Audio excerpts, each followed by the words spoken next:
The morphine was wearing off when I found out my wife was planning my funeral. Not literally, of course. Kathy wasn't quite that direct. But when the hospital nurse mentioned that my wife had called asking about next of kin procedures, instead of how I was recovering from emergency hernia surgery, well, let's just say the pieces started clicking together like a jigsaw puzzle made of broken glass. Before we dive deeper into this story, I have one small request. Please subscribe, drop a like, comment, and hit that hype button to boost this channel so more people can discover these incredible Reddit stories. I'm Ben Worthen, 40 years old, construction foreman, and apparently the world's most oblivious husband. 3 days post-surgery, lying in our king-sized bed that suddenly felt like a crime scene, I was finally seeing things clearly. Maybe it was the pain meds clearing my system, or maybe it was the text message glowing on my phone at 2 a.m. Still in Vegas with the girls? Hope you're managing okay? XOXO. Kathy had sent that from our bedroom. I could smell her perfume on the pillows. The next morning, I decided to do some investigating. Call it construction worker instincts. When something doesn't look right, you check the foundation. I started with her phone records, which she'd carelessly left accessible through our shared cloud account. Dozens of calls to a number I didn't recognize, mostly late at night, going back 3 months. I reverse-searched the number. Derek Saunders, mortgage broker, recently divorced, owned a flashy convertible I'd seen around town. Deke, as his friends called him, apparently, as my wife called him too. The real kicker came when I scrolled through her best friend Lexi's Instagram stories. There was Kathy, definitely not in Vegas, definitely not with the girls, definitely wrapped around Deke at some upscale bar downtown. The timestamp showed it was taken the same night she'd texted me about her girls' trip. Well, isn't this interesting? I muttered, screenshotting everything. My inner voice was getting sarcastic, which meant I was getting dangerous. I guess geography isn't her strong suit. I called my buddy Nick from the construction crew. Nick was 25, tech-savvy, and had a flexible relationship with other people's privacy when the situation called for it. Ben, how's the gut feeling? Nick's voice was cheerful through the phone. Terrible, but not for the reasons you think. I need a favor, and it involves some creative problem-solving. An hour later, Nick was in my basement, setting up what he called Operation Worthless Wife. We planted a GPS tracker under Kathy's car, bought legitimately at the hardware store, nothing illegal about keeping tabs on your own family's vehicle. We also set up a recovery program on her laptop to retrieve deleted text messages. The results were educational. Can't wait to break in that new bed, babe, read one recovered message from Kathy to Deke. He'll be too doped up to notice I'm gone all night. Deke's response, your husband's an idiot. How'd you end up with a blue-collar loser anyway? Kathy, temporary mistake. Won't be much longer now. I stared at the screen, feeling something cold settle in my chest. 20 years of marriage reduced to temporary mistake. The morphine hadn't hurt this much. Jesus, Ben, Nick whispered. What are you going to do? I'm going to give them exactly what they deserve, I said. But first, I need to understand the full scope of this situation. That evening, I implemented Phase 1. I accidentally left my phone in Kathy's car when she went out for her book club meeting. The phone was set to auto-dial my work cell, creating an open line. The conversation I overheard was enlightening. He's getting suspicious, Kathy was saying. He asked about the Vegas trip. So what? Deke's voice was arrogant, dismissive. Guy's a construction worker. He's not exactly Sherlock Holmes. You don't know Ben like I do. He notices things. Then maybe it's time to accelerate our timeline. You said he's got that inheritance coming from his family's old estate, right? Potentially. It's been tied up in probate. But yes. So we wait for that to clear, then you file for divorce. Take him for everything. I listened to them plan my financial destruction like they were discussing dinner reservations. The casual cruelty was breathtaking. But they'd made one crucial mistake. They'd underestimated the blue-collar loser. The next day, I visited Eddie at King's Tap, the local dive bar where construction workers and townspeople gathered to share gossip and cheap beer. Eddie had owned the place for 15 years and knew everyone's business. "Ben, heard you were laid up. How you feeling?" Like I've been kicked by a horse, but that's not why I'm here. I slid onto a bar stool. "What do you know about Derek Saunders?"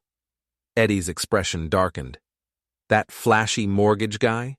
He's been in here with some blonde woman acting like he owns the place, throwing money around, talking loud about his investments and his connections."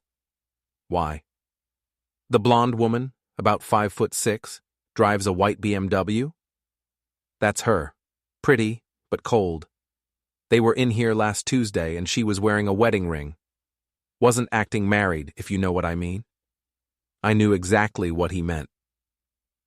That night, I followed Kathy to Deke's condo using the GPS tracker, watched her walk in with an overnight bag and a bottle of champagne like she was moving in.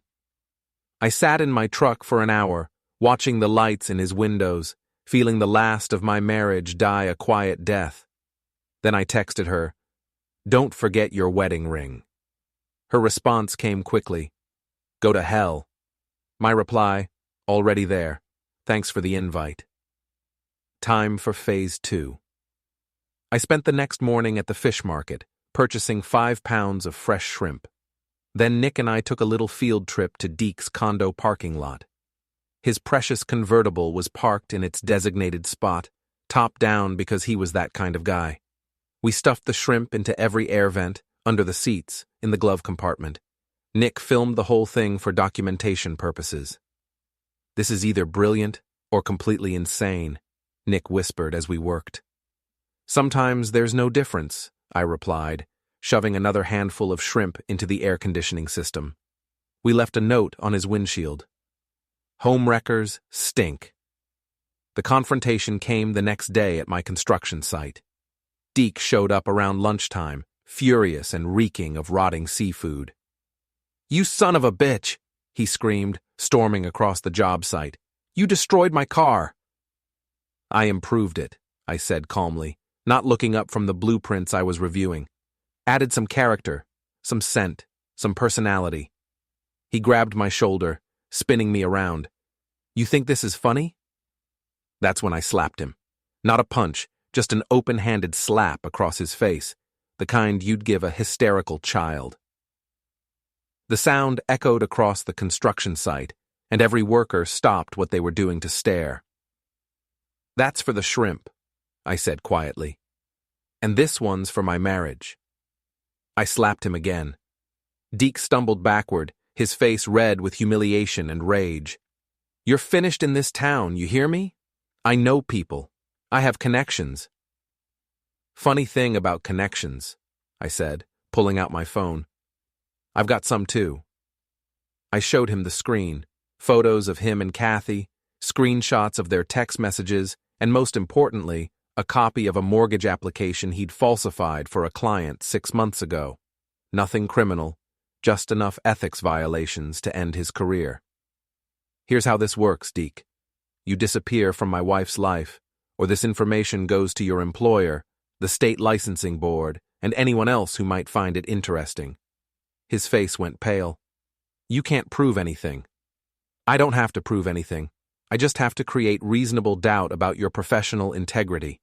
In a small town like this, that's a death sentence for someone in your business." He left without another word, but I knew this wasn't over. That evening, Kathy came home furious.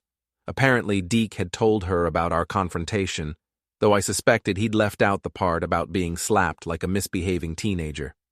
"You had no right to threaten Derek," she said, standing in our kitchen with her hands on her hips. "Derek? We're on a first-name basis now?" "He's a friend. A good friend who's been helping me through a difficult time."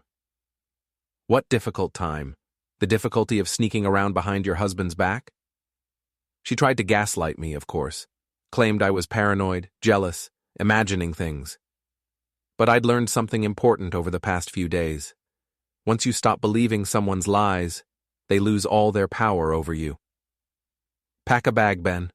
I want you out of the house tonight. This is my house too, Kathy. Not for long. She was right about that, but not in the way she thought. The next morning, I put the final phase of my plan into motion. I called Kathy and told her I wanted to meet her, me, and Deke at the old Worthen family estate on the edge of town. The property had been in my family for generations, but had been abandoned for years while tied up in probate court. I'm ready to discuss terms, I told her. Divorce, property settlement, all of it. But I want to do it somewhere private, away from lawyers and complications. She agreed, probably thinking she was walking into an easy victory. Nick and I spent the afternoon preparing. We set up motion sensor lights throughout the overgrown grounds, hidden speakers connected to my phone, and most importantly, a live stream camera system that would broadcast everything to King's Tap, where Eddie had agreed to host what he was calling the best reality TV this town's ever seen. They arrived at sunset, Kathy in her BMW, Deke in his rental car since his convertible was still being professionally de-shrimped. They walked up to the old house where I was waiting on the front porch. "Let's get this over with," Kathy said. "What do you want?" "I want the truth," I replied. "All of it. How long has this been going on? What were you planning? When were you going to tell me?" Deke stepped forward, all swagger and arrogance.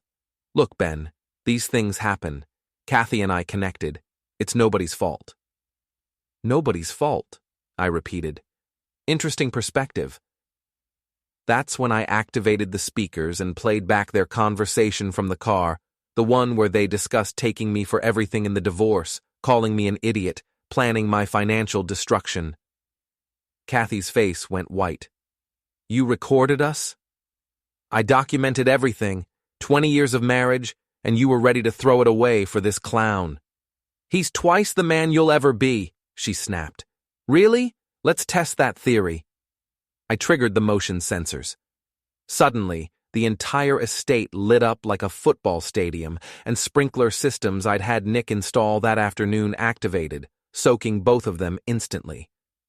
The hidden speakers began playing their recorded conversations at full volume while the live stream broadcast their humiliation to everyone at King's Tap.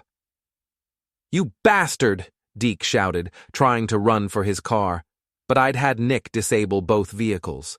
Dead batteries, nothing permanent. They stood there, soaked and trapped, while their own voices echoed through the night air, confessing their betrayal to anyone within a mile radius. "The truth is," I said, walking down from the porch, staying just outside the sprinkler range, "you're both exactly what you deserve, each other." But the real surprise was yet to come. Lexi emerged from behind Deke's car, phone in hand, live streaming everything to her social media accounts. Apparently, she'd been secretly in love with Deke and had decided that if she couldn't have him, she'd make sure Kathy couldn't either. "Say goodbye to your reputation," Lexi called out cheerfully, panning her camera across the soaked, humiliated couple. "This is what happens when you mess with other people's lives." The police arrived 20 minutes later, called by Mrs. Greeley, our nosy neighbor who'd been watching the live stream at the bar. But by then, I was long gone, leaving Kathy and Deke to explain themselves to the officers while dripping wet and thoroughly exposed. The final act played out over the next few weeks like dominoes falling in slow motion. Deke lost his job when I sent the falsified mortgage application to his employer. The state licensing board suspended his credentials pending investigation. His reputation in town was destroyed. Nobody wanted to do business with the guy who'd been publicly humiliated by a construction worker. Kathy fared even worse. Her real estate license was suspended when her own company discovered she'd been using client information to help Deke target potential mortgage customers. The ethics violations were clear-cut and well-documented. But the real coup de grace came at the annual autumn festival in the town square. I'd been planning this moment for weeks, and everything had to be perfect. The whole town was there. Families, kids, local business owners, everyone who'd heard about the drama through gossip or the infamous live stream. I took the small stage they'd set up for announcements and asked for everyone's attention. "I want to thank everyone for their support during this difficult time," I began, my voice carrying across the square. "Especially my wife Kathy, who taught me that 20 years of marriage can be thrown away for a mortgage broker with a fancy car and flexible ethics." The crowd was silent, hanging on every word. "And I want to thank Derek Saunders, who showed me that some people will destroy a family for sport, then act surprised when there are consequences." I could see Kathy and Deke at the edge of the crowd, trying to leave, but the press of people made escape impossible. You see, I learned something important recently. When people show you who they really are, believe them the first time. And when they try to destroy your life, don't just lie down and take it. Fight back. The crowd began to murmur and point. Kathy was pushing through the people, her face red with rage and humiliation. "You son of a bitch!" she screamed, lunging toward the stage. That's when she slipped. The festival organizers had carved pumpkins earlier in the day, and the area around the stage was littered with slippery pumpkin guts and seeds. Kathy's designer heels found no purchase on the orange slime, and she went down hard, landing face first in a pile of pumpkin innards. The crowd gasped, then began to laugh. Not cruel laughter, but the kind of nervous chuckling that happens when someone's public humiliation becomes so complete it crosses into absurdity. I looked down at my wife of 20 years, covered in pumpkin guts, her perfect hair ruined, her designer outfit destroyed, her reputation in tatters. Deke was trying to help her up, but he slipped too, landing beside her in the orange mess. "The trip's canceled," I said into the microphone, looking directly at them. "So's your reputation." I walked away from the stage, through the parting crowd, leaving them there in the pumpkin debris, while the whole town watched and whispered and took pictures for social media. Behind me, I could hear Kathy sobbing and Deke cursing, but I didn't look back. There was nothing left to see. They were ruined, jobless, friendless, and publicly shamed in a small town where reputation was everything. They had each other, which seemed like appropriate punishment. As for me, I had my dignity, my truth, and the satisfaction of knowing that sometimes the blue-collar loser gets the last laugh. The end. Don't forget to hit like, subscribe, and turn on the bell so you don't miss the next story. Write in the comments from which city you are watching,